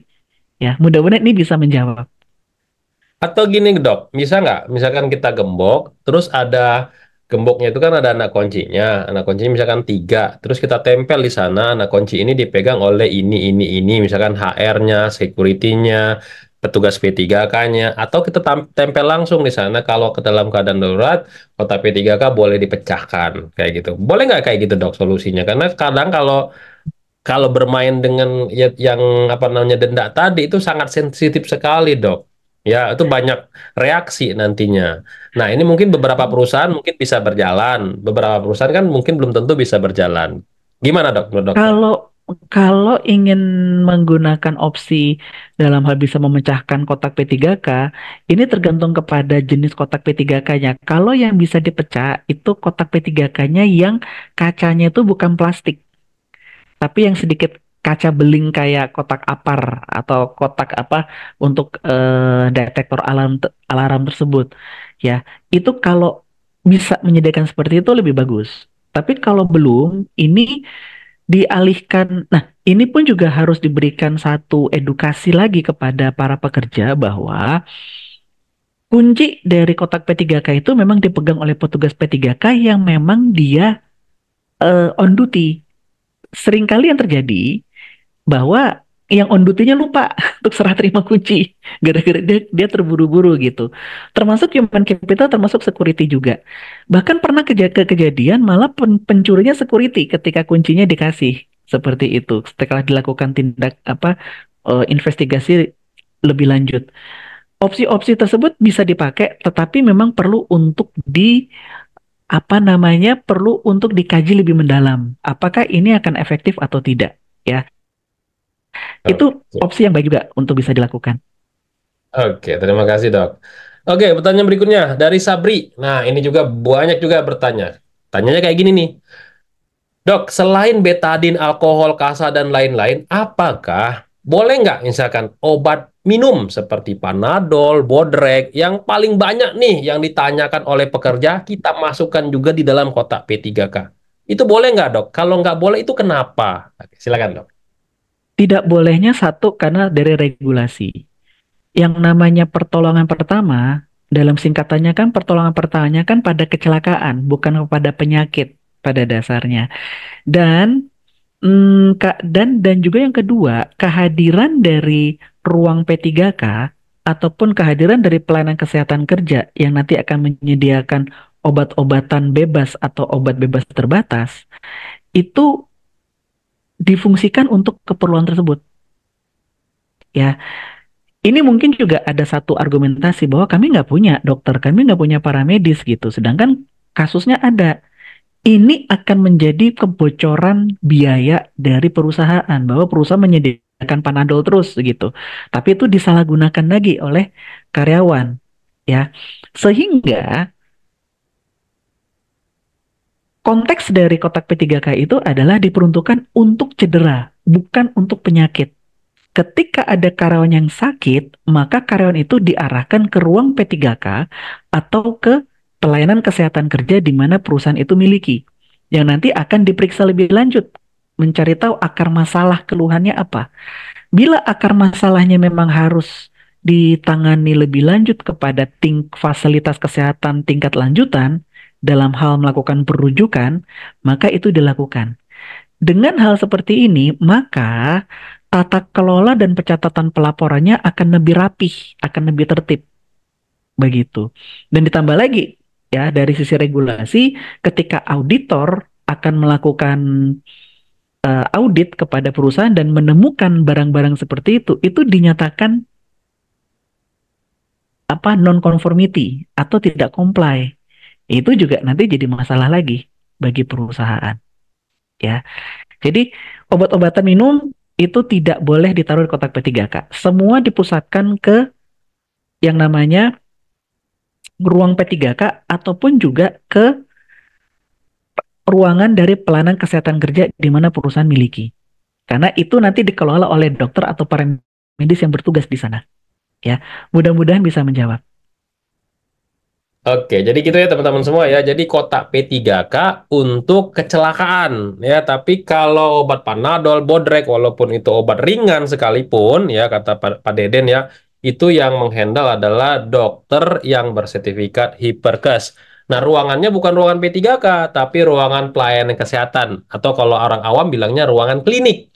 Nah, itu ya teman-teman semua ya. Jadi dibedain ruangannya karena untuk kebutuhan yang berbeda gitu ya. Ini harus ditegaskan nih sama perusahaannya. Jangan dicampur-campur gitu ya, ruangannya berbeda gitu. Oke, pertanyaan berikutnya. Ini juga pertanyaan yang sangat dasar tapi sangat terbanyak terjadi jadi temuan.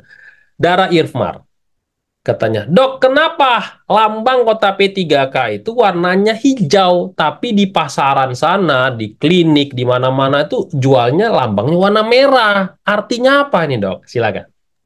Warna hijau artinya orang awam terlatih. Kalau warna merah itu petugas medis profesional.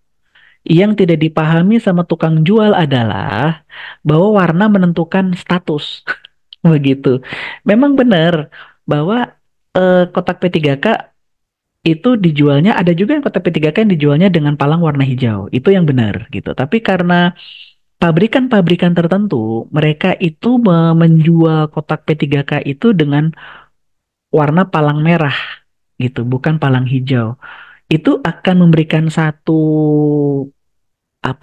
salah kira atau salah kaprah bahwa oh kalau ada warna palang merah berarti ada dokter di sini gitu. Secara internasional warna-warna tersebut itu juga sudah dipahami oleh orang-orang. gitu. Bahwa kalau warna merah berarti ada petugas medis profesional. Kalau warna hijau ini adalah orang awam terlatih. Jadi pastikan ya bahwa kalau nanti mau beli kotak P3K ya, belilah kotak P3K yang memang warna palangnya warna palang hijau. Kecuali kalau di tempat Anda ada dokter atau paramedis, boleh-boleh saja. Tapi supaya tidak menimbulkan satu salah kaprah, baiknya kotak P3K-nya harus diseragamkan warna palangnya hijau semua. Oke, jadi gitu ya teman-teman semua ya. Jadi kotak P3K ya sesuai regulasi Permenaker 15 tahun 2008 warna palangnya hijau ya teman-teman semua. Tapi kalau palangnya udah jadi warna merah itu untuk para medis, dokter atau perawat yang mana isi di dalamnya itu berbeda ya. Kalau yang warna merah tadi katanya untuk obat telan boleh dimasuk ke sana, tapi harus dokter yang handle di sana. Tapi kotak P3K ikutin standar Permenaker nomor 15 tahun 2008. Oke, pertanyaan berikutnya, basic juga nih dok. Tapi kadang orang orang awam juga bingung ngebedainnya. Apakah di rumah sakit petugas K3 bisa bukan non medis katanya? Secara di rumah sakit sudah ada perawat dan dokter. Nah ini mungkin pengetahuannya harus dibedain petugas P3K sama petugas K3 rumah sakit dok. Silakan. Itu sebab makanya judul obrolan kita siang ini tidak menggunakan bahasa Indonesia ya. Kita menggunakan bahasa Inggris supaya bisa membedakan antara first aider dan petugas K3 ya, safety personil kalau dalam bahasa Inggrisnya. Secara terminologinya saja sudah berbeda. First aider adalah penolong pertama. Penolong pertama di mana dia orang awam, seperti Cak Denny, seperti Mas Arief, Anda bukan orang kesehatan, Anda bukan dokter, paramedis, perawat, yang memang ikut pelatihan khusus untuk bisa memberikan pertolongan terhadap korban. Ya, itu first aider. Kalau safety officer, ya petugas K3 adalah orang-orang yang bertugas untuk menjaga keamanan alat kerja. Ya, nah orang-orang yang petugas K3 atau safety officer itu latar belakang pendidikannya bisa siapa saja begitu. Bahkan perawat pun banyak yang ngambil jadi safety officer ya. Tapi kalau first aider memang diperuntukkan untuk karyawan non kesehatan, orang awam yang memang ikut pelatihan khusus supaya bisa memberikan pertolongan kepada korban. Itu perbedaannya. Oke, jadi gitu ya teman-teman semua ya.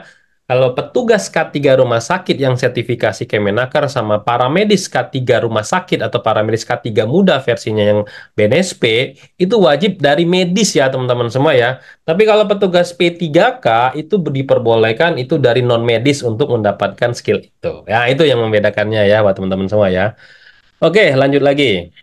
Ini juga pertanyaan yang awam juga, cuman banyak juga yang bertanya. Katanya gini, yang disampaikan tadi Permenaker 15 2008 dari Ivana, katanya perusahaan yang memiliki pekerja lebih dari 100 orang, katanya.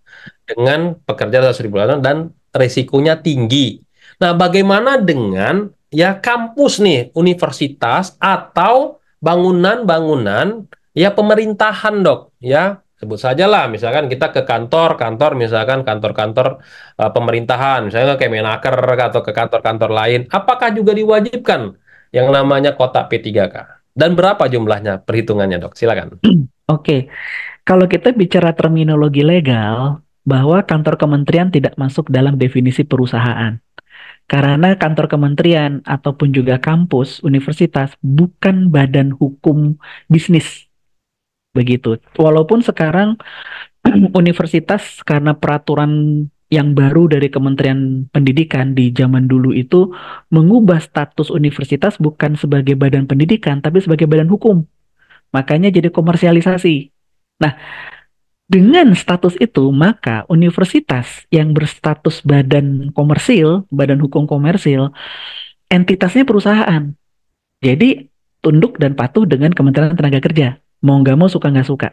Begitu.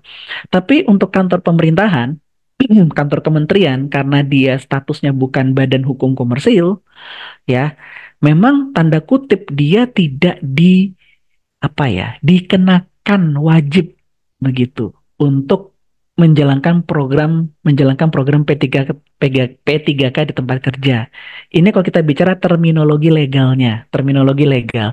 Tetapi oleh karena karyawan pegawai negeri sipil sudah tahu bahwa ini penting, maka ada diskresi. Ya, ada diskresi bagi beberapa kementerian untuk mereka juga ikut apa yang diamanahkan oleh Kementerian Tenaga Kerja demi melindungi ASN yang bertugas. Begitu. Memang ini juga kelemahan dari peraturan kita gitu, karena di pasal 1 dalam membicarakan terminologi legal itu agak menjebak gitu di zaman dulu tahun 2008 itu, sehingga kantor kementerian itu secara terminologi nggak masuk. Tetapi ya kalau karena dia bekerja, ya tempat kerja juga yang punya potensi resiko untuk terjadinya cedera atau penyakit serius, ditambah lagi dari peraturan kepala Badan Kepegawaian Negara, kepala BKN, tentang jaminan kecelakaan dan jaminan kematian bagi ASN yang ditanggung oleh PT Taspen, mau nggak mau suka nggak suka, ya Permenaker 15 tahun 2008 ini pun juga diterapkan juga di kantor kementerian. Ya, jadi mudah-mudahan ini bisa menjawab. Ya, jangan terjebak, bagi saya pribadi, jangan terjebak dengan terminologi legalnya, begitu. Tapi melihat kepada esensi ataupun roh dari kehadiran peraturan tersebut, begitu. Yang sekarang sih kementerian sudah pada patuh sih sekarang. Dulu-dulu emang nggak, dulu-dulu nggak. Universitas juga nggak. Tapi ketika universitas berubah statusnya dari badan pendidikan menjadi badan hukum, apa ya, badan hukum komersil, ya, maka universitas wajib patuh sama peraturan dari Menteri Tenaga Kerja tersebut, termasuk tentang program P3K di tempat kerja. Kira-kira begitu. Oke, jadi gitu ya teman-teman semua ya. Ini kadang ahli K3 kita ini juga kadang suka nyindir. Ini kok kementerian kok sama perusahaan kok kenceng banget ya, ketat banget ya. Tapi kok di rumahnya sendiri kenapa nggak diterapin K3-nya? Nah, ini sebenarnya PR buat kita bersama saling mengingatkan. Itu intinya ya. Kalau teman-teman ke kementerian pasti mulut, matanya langsung, telinganya langsung itu begibahin ya teman-temannya. Apalagi ahli K3 ya. Coba deh. Oke, lanjut kita berikutnya. Yudhistira Timur, ya. Izin bertanya, tanda pengenal yang sebaiknya dipakai seorang petugas P3K supaya mudah dikenali itu idealnya tuh seperti apa, Dok? Karena ini ada juga di PP 50 ya, ada pengenal untuk petugas P3K. Ini seperti apa, Dok? Boleh diberikan contoh nggak?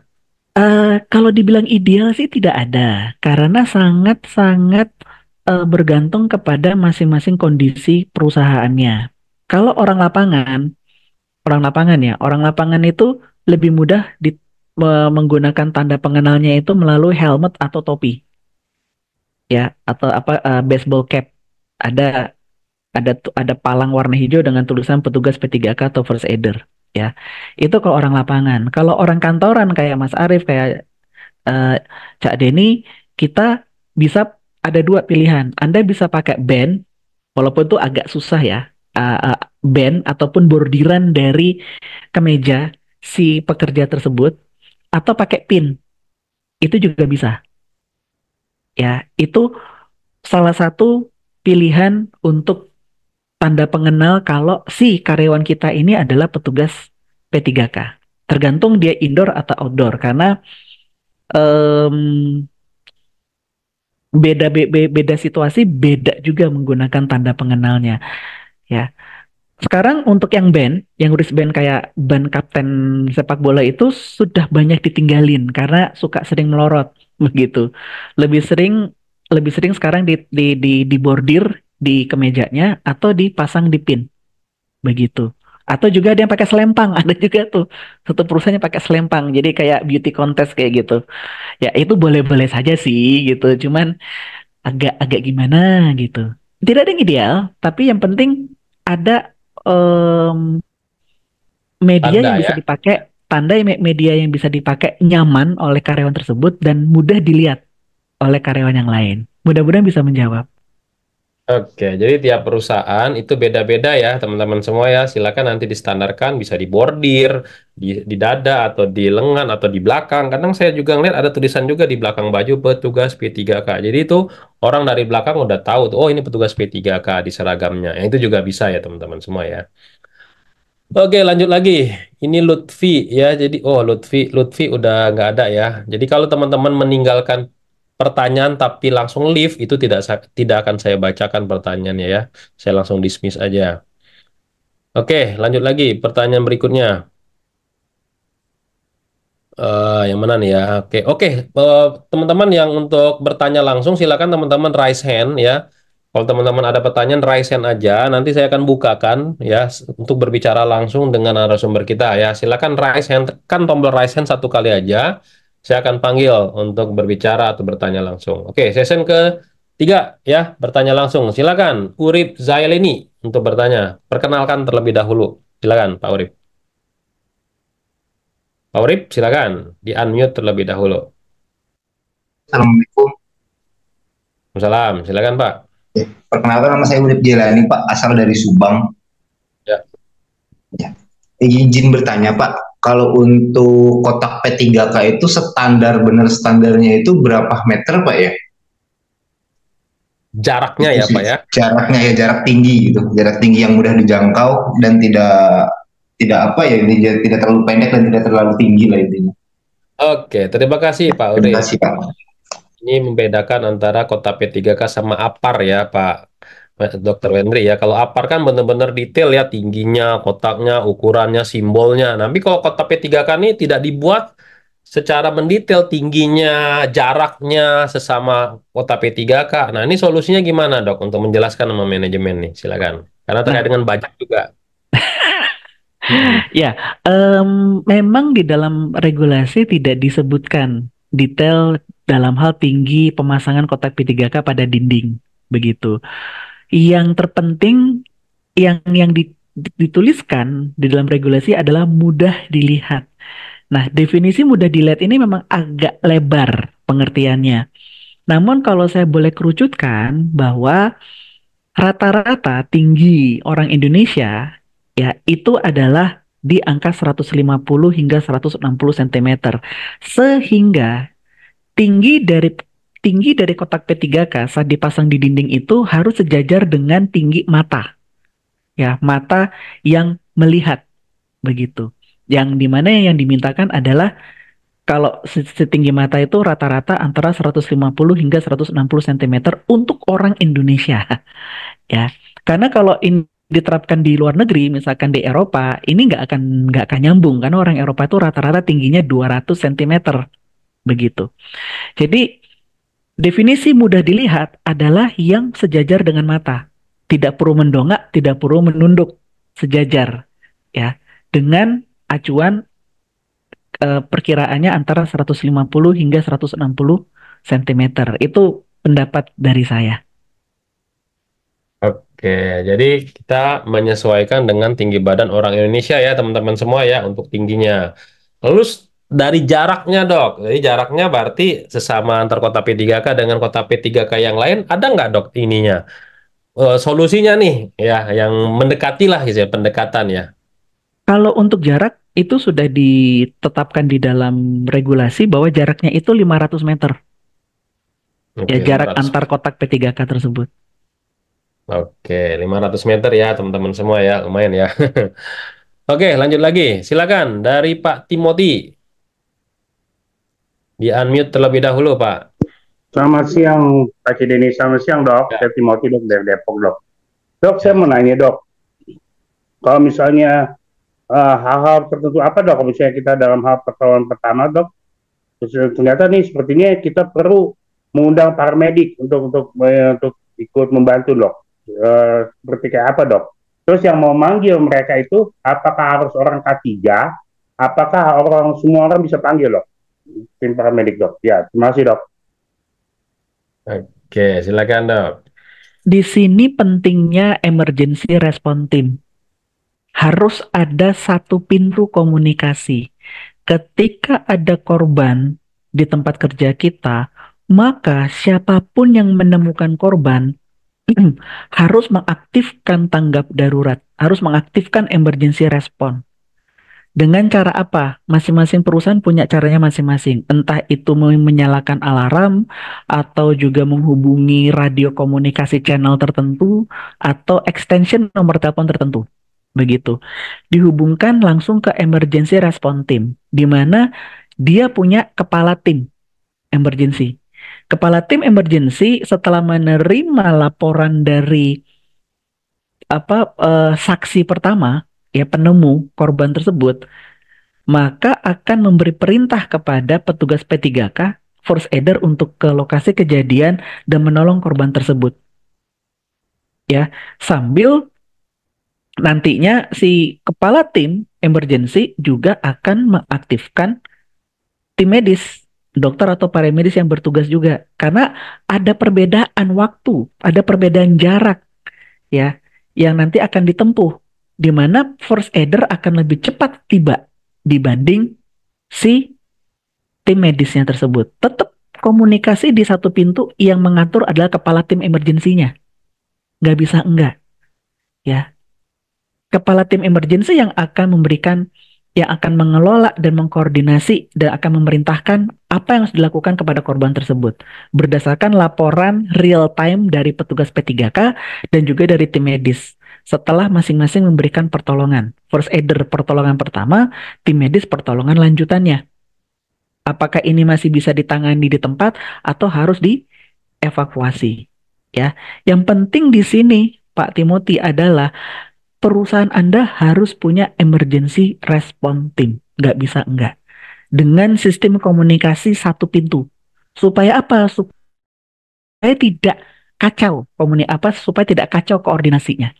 Ya, tidak semua yang nanti kasih perintah dan menghubungi gitu ya. Harus satu pintu supaya tidak terjadi satu simpang siur, karena ini sering kali terjadi, termasuk saya pernah ngalami juga terjadi simpang siur berita yang mengakibatkan ya korbannya ada di lokasi workshop, kami perginya ke area generator yang jaraknya itu 1 kilo ya.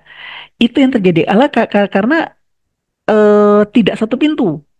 Kami ngikut dari kepala tim tidak mendapatkan informasi yang benar dari si pelapor kalau korbannya ada di area workshop, dengar-dengar malah di area generator ya.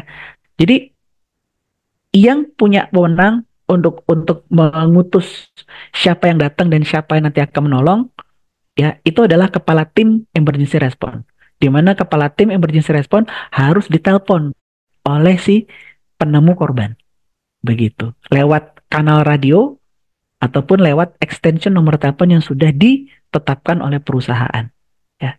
Semoga bisa menjawab ya Pak ya. Oke. Lanjut berikutnya dari Pak Iswandi. Nah, ini juga menarik nih.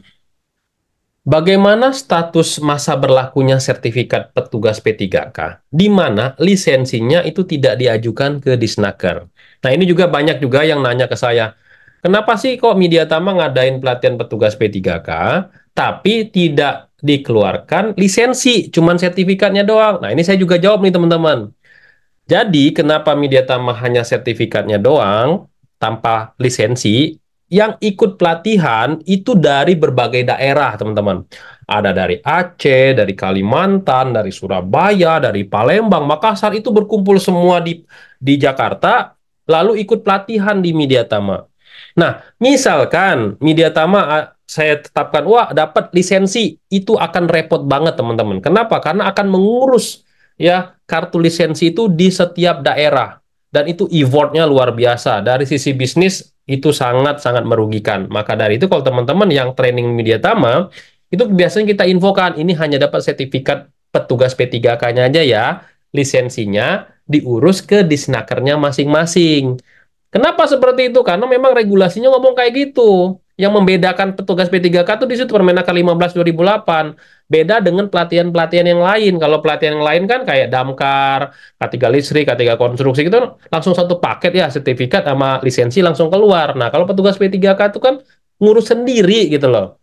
Nah, pertanyaan dari Pak Iswandi, statusnya nih Dok, kalau kita tidak mengurus ya lisensi petugas P3K ke Disnaker, status kita itu masih masih bisa nggak kita itu dinyatakan adalah petugas P3K di perusahaan itu? Nah, silakan dok. Secara de jure tidak. Kalau kita bicara aspek hukum, tidak. Karena itu sama saja seperti saya lulus sebagai dokter, tapi saya berpraktek tanpa punya surat izin praktek. Itu nggak boleh. Atau Mas Arief lulus ngemudi, cuman dia membawa mobil tanpa surat izin mengemudi. Secara hukum itu pelanggaran. De jurenya ya, begitu. De factonya, oleh karena satu dan lain hal dari sisi pemerintah sebagai pembina dan pengawas kita, maka ini suka ada celah-celah ya, celah-celah yang membuat akibatnya si karyawan yang sudah ikut pelatihan petugas P3K dan sudah dapat sertifikat kelulusan dari Kementerian Tenaga Kerja, ya, mereka tetap bisa memberikan pertolongan pertama, tetapi statusnya tidak diketahui oleh Disnaker setempat kalau oh ini ada nih petugas P3K di kota saya, begitu. Ya, ini yang jadi masalah. Jadi penting ya, walaupun Anda sudah lulus sebagai petugas P3K, tetapi Anda pun juga harus punya legalitas di kota Anda, di kota di mana Anda bekerja, untuk Anda bisa memberikan pertolongan pertama. Kenapa? Ketika Anda mendapatkan lisensi petugas P3K, lisensi first aider dari Disnaker kota atau Disnaker kabupaten, manfaatnya satu, Anda akan dapat pembinaan dan dapat pembinaan berkala dari Disnaker. Yang kedua, kalau terjadi apa-apa yang berhubungan dengan hukum, maka Disnaker yang jadi ujung tombak untuk melindungi petugas P3K. Ya. Dan yang yang ketiga adalah Anda punya kepercayaan diri dalam memberikan pertolongan kepada korban di perusahaan Anda. Begitu. Ya. Jadi secara de jure itu nanti akan jadi masalah. Ya, terkhusus kayak kasus kalau saya nih yang kebakaran di Mampang Perapatan Jakarta Selatan ada yang meninggal gitu ya, satu perusahaan, ataupun juga yang kejadian yang di Sulawesi ya, yang PT IMIP kalau nggak salah, mohon maaf saya nyebut merek tapi udah jadi berita nasional, itu juga diperkarakan gitu. Ini petugas P3K-nya sudah berlisensi belum? Terdaftar belum di Disnaker kabupatennya kayak gitu. Karena kalau nggak terdaftar, Anda dianggap sebagai orang yang ilegal ketika memberikan pertolongan pertama kepada korban di dalam perusahaan Anda. Jadi penting, tidak hanya cukup sertifikat, tapi Anda juga harus juga dapatkan kartu lisensinya. Mudah-mudahan bisa Oke. menjawab.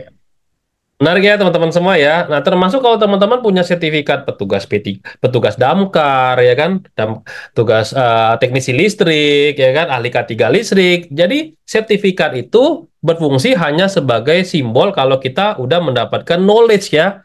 Tapi kalau kita mau mendapatkan kewenangan, ya kalau kita sebagai seorang petugas P3K atau teknisi listrik atau ahli K3 listrik, ahli K3 umum, kita harus mengurus SKP dan lisensinya supaya kita legal.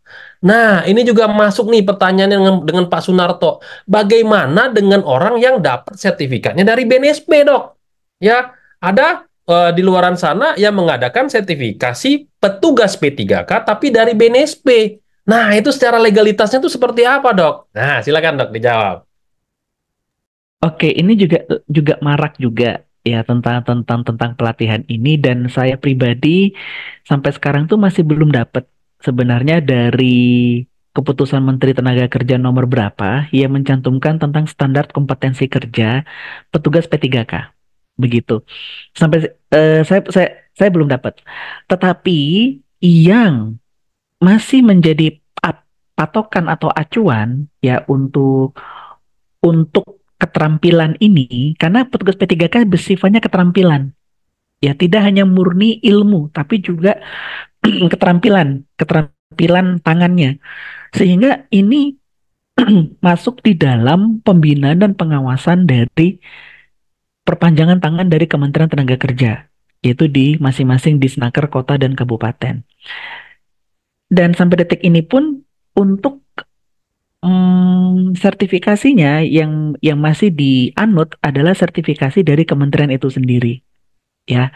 Yang dari BNSP secara logika betul karena bicara kompeten begitu. Tetapi kompeten di sini tuh bicara kompeten profesi kalau BNSP, bukan kompeten skill ya. Profesinya, profesi sebagai guru, profesi sebagai pengacara ya. Itu bicaranya kompetensi. Jadi dan sampai detik ini pun saya belum dapat ya surat keputusan Menteri Tenaga Kerja yang berbicara tentang standar kompetensi kerja nasional untuk petugas P3K itu sendiri ya. Mudah-mudahan ini bisa menjawab. Oke, saya setuju sama Dr. Wendri. Jadi memang belum ada SKKNI-nya terkait dengan petugas P3K yang okupasi ya. Sekarang ini yang untuk yang BNSP itu klaster loh teman-teman. Jadi dia mencomot-comot-comot beberapa SKKNI lalu dibuatlah sebuah skema kompetensi sebagai first aider atau petugas P3K. Makanya di mata Kemenaker itu belum bisa untuk dikeluarkan lisensi petugas P3K. Jadi hati-hati ya teman-teman semua ya. Kalau perusahaan teman-teman semua ya dapat sertifikatnya dari BNSP, coba tanya dulu ini okupasi atau klaster, karena kadang ada yang namanya conflict of interest ya masing-masing kementerian. Kalau misalkan pelatihan tersebut masih bersifat klaster, itu kadang dipertanyakan.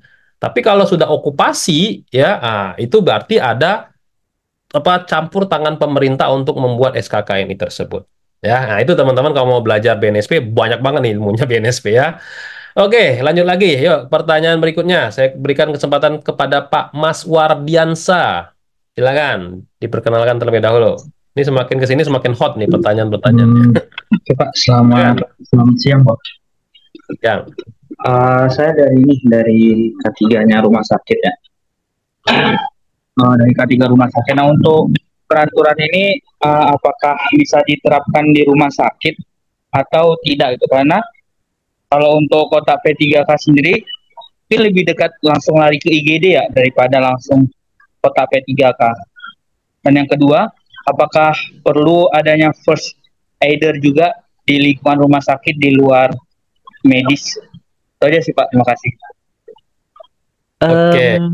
Itu pertanyaan yang pertama udah dijawab ya. Jadi kita tidak perlu membahas lagi ya. Mungkin Mas Fardi nggak mendengar. Nanti silakan dilihat ini kita ya. Karena kalau pertanyaan diulang-ulang repot nih. Yang kedua aja dok. Ya silakan. Apakah petugas P3K di rumah sakit itu juga wajib ada? Ini sebenarnya juga dijawab nih. Tapi nggak apa-apa. Silakan dok.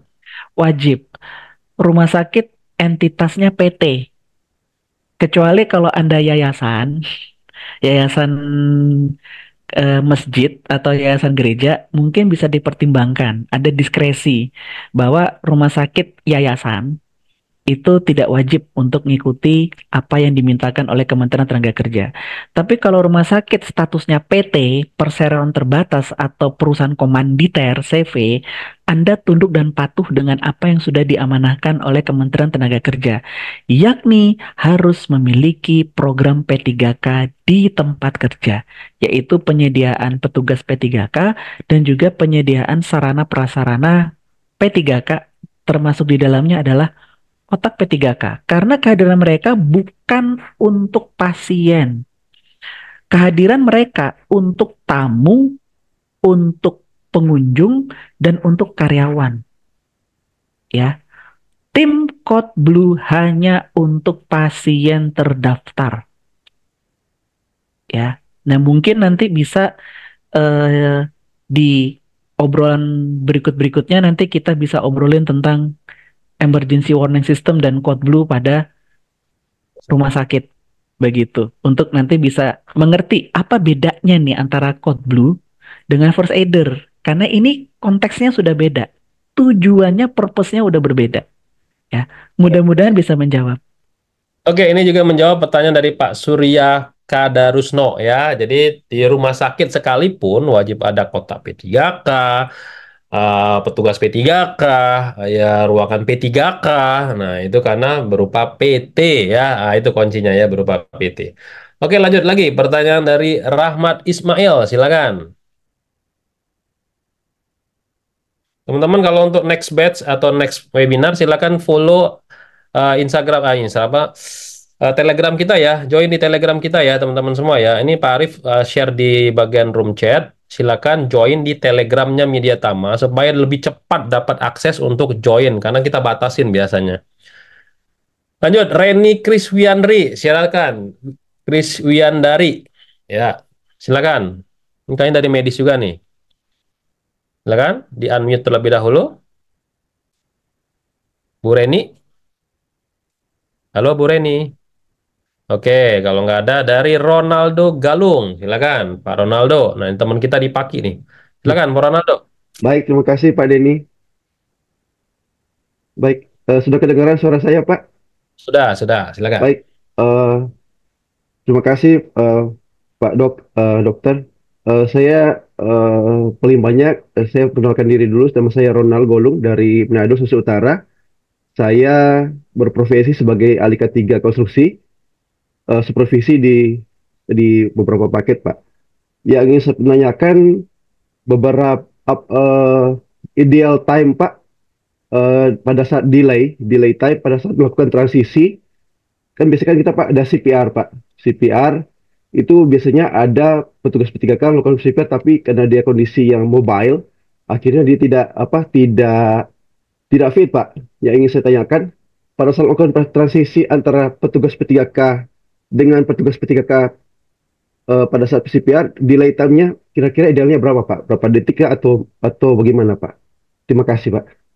Oke, Pak Ronaldo, terima kasih. Ini juga ada di dalam list pertanyaannya ya, katanya bila mana petugas P3K pada saat melakukan pertolongan CPR dengan 100 push per menit, tetapi pada saat itu petugas itu tidak fit pada saat transisi ke petugas P3K yang lain untuk melakukan CPR.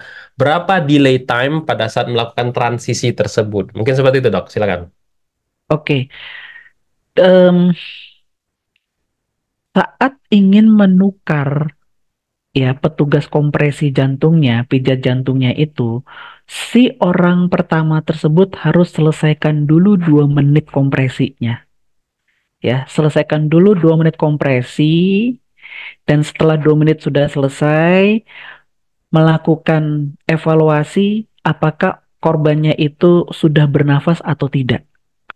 Nah, saat penolong pertama melakukan evaluasi korban itu sudah bernafas atau tidak, maka penolong kedua itu sudah dalam posisi siap untuk kompresi. Ya. Nah, bagaimana bisa tahu kalau contohnya misalkan Mas Arief lah, Mas Arief yang penolong pertama udah menggap-menggap tuh, ya. Maka setelah selesai kompresi, Mas Arief langsung teriak sebagai penolong pertama, ya, ganti. Ketika ngomong ganti, maka otomatis saya sudah harus berada di sisi berseberangan dengan Mas Arief dan sudah siap untuk posisi kompresi jantung, pijat jantung. Tapi belum dimulai pijat jantungnya. Kenapa? Karena Mas Arief sebagai penolong pertama harus melakukan evaluasi 2 menit tersebut. Setelah dia pijat 2 menit, dia evaluasi korbannya sudah bernafas atau belum. Dalam proses mengevaluasi itu maksimal 5 hingga 10 detik, jangan lama-lama. Karena kan evaluasi kan mastiin ini korban sudah napas atau belum. Ya. Kalau belum bernafas, penolong pertama Mas Arief akan bilang belum nafas, lanjut kompresi. Barulah saya sebagai penolong kedua melanjutkan kompresi sampai megap-megap, selesai 2 menit langsung saya bilang ganti, diganti sama penolong ketiga, saya selesaikan evaluasi. Ya, begitu terus ya prosesnya. Ya, jangan yang sering kali terjadi adalah ini karena nggak pernah dilatih ataupun juga karena panik gitu ya, udah capek, belum selesai 2 menit, langsung dia lepas, terus cewek-cewek, mana yang bisa untuk kompresi gitu. Lewatlah 20 detik ya, tidak ada aliran darah, otaknya cacat permanen. Jadi pada prinsipnya adalah tidak boleh ada interupsi yang lama. Tidak boleh ada interupsi yang lama, artinya peralihannya itu dalam kurun waktu 5 hingga 10 detik, di mana penolong lanjutannya sudah harus standby. Jangan baru lepas sepatu, lepas kaos kaki, terus baru berlutut gitu, sudah harus standby. Supaya sinkronisasi atau ritme pertolongannya itu tidak terputus, nggak ada jeda sama sekali. Ya. Mudah-mudahan ini bisa menjawab ya. Oke, itu ya Pak Ronaldo ya. Oke, pertanyaan berikutnya yang basic juga nih, biar teman-teman juga tahu. Dok, apa bedanya pelatihan petugas P3K di tempat kerja yang Kemenaker dengan pelatihan first aider ya yang sering diselenggarakan oleh PMI ya. Nah, ini kadang bahasa-bahasa kayak gini nih ya, pertolongan pertama atau pertolongan pertama pada kecelakaan di tempat kerja. Ini akan ada confuse-confuse juga nih, Dok. Silakan, Dok, diluruskan. Oke, ini muncul gara-gara di Hospital Expo Oktober 2023. Mohon maaf ya, saya nyebut merek. Ya, PMI jualan. Jualan untuk yuk kita punya nih pelatihan first aid dan segala macam. Yang membedakan antara pelatihan yang diselenggarakan oleh PMI dengan dari Kemenaker adalah PMI tidak mengikuti kurikulumnya Kementerian Tenaga Kerja. Sehingga perbedaan yang paling menyolok adalah ketika Anda selesai ikut pelatihan yang dilakukan oleh PMI, Anda tidak akan dapat sertifikat kelulusan dari Kementerian Tenaga Kerja. Hanya sertifikat internal dari PMI. Ya, PMI tidak menggunakan kurikulum pelatihan yang ditetapkan oleh Kementerian Tenaga Kerja. Ya. Nah, ini yang juga seringkali terjadi dengan yang lain gitu, bahwa oh kami kan sudah ikut pelatihan first aider gitu. Kita udah ikut latihan gini. Ya, pertanyaannya untuk menegaskannya paling mudah adalah Anda dapat sertifikat kelulusannya logo kementerian bukan? Kalau bukan, itu bukan pelatihan kompetensi dari pemerintah. Ya, kalau mengikuti pelatihan kompetensi dari pemerintah atau pelatihan keterampilan yang sudah ditetapkan oleh pemerintah akan mengikuti kurikulum yang ditetapkan oleh Dirjen Binwas Tenaga Kerja. Ya, nah baiknya teman-teman, ya jangan terpukau dengan oh ini gratis, oh ini pasti senjatanya bilangnya gratis, gitu ya, gratis, bla bla bla, gitu ya. Tetap kita harus melihat sertifikat kelulusannya dari mana. Kalau internal dari PMI, itu bukan dari kementerian. Itu tidak bisa dipakai untuk nanti Anda menguruskan lebih lanjut ke jenjang berikutnya. Jenjang berikutnya itu adalah membuat kartu lisensinya. Tetap harus ke Kementerian Tenaga Kerjanya. Ya, mudah-mudahan ini bisa menjawab ya. Oke, jadi gitu ya teman-teman semua ya. Jadi kalau ngomongin soal legalitas, ketika kita mau ikut pelatihan, pastikan ya teman-teman semua ya, ada kurikulumnya dulu yang teman-teman cek ya, bener nggak nih? Yang kedua, penyelenggaranya ya, termasuk penyelenggara PJK3 itu juga ada izinnya namanya SKP ya. Kadang banyak juga yang ngadain pelatihan, ketika ditanya SKP-nya ternyata nggak ada. Nah itu juga nggak akan keluar loh sertifikat sama lisensinya. Jadi itu ya teman-teman semua ya. Ketika kita lihat kurikulum berapa JP ya, nah itu juga teman-teman. Nah tapi seorang petugas PMI juga itu boleh nggak dok sebenarnya ngajar juga untuk di pelatihan P3K yang Kemenaker dok? Karena ada juga beberapa PJKT yang ngadain seperti itu. Mohon dijawab yuk, silakan. Untuk instruktur nggak jadi masalah. Untuk instruktur pelatihan, itu dari PMI juga tidak ada masalah. Namun yang menjadi paling penting di sini ada dua hal. Satu, bahwa seluruh instruktur pelatihan P3K itu harus mengikuti kurikulum yang sudah ditetapkan oleh Kementerian Tenaga Kerja. Nomor satu. Dan nomor dua, harus ada endorsement dari Kementerian Tenaga Kerja dengan bentuk bahwa ada narasumber dari Kementerian Tenaga Kerja atau dari Disnaker provinsi. Biasanya Disnaker provinsi. Saya cukup jarang ketemu ada yang mengundang dari kota kabupaten. Ya, paling banyak Disnaker provinsi yang akan memberikan materi dasar. Materi dasarnya itu dua. Yang di slide sebelumnya ada satu di dalam kurikulum ada yang warna kuning, ada dua materi itu. Dua materi tentang peraturan perundangan dan dasar-dasar prinsip-prinsip P3K. Ini yang mengisi adalah orang Kementerian Tenaga Kerja atau Disnaker provinsi. Ya, itu lambang bentuk kalau ada endorsement. Kalau tidak ada itu, ditambah lagi kurikulum yang dipakai bukan dari kementerian,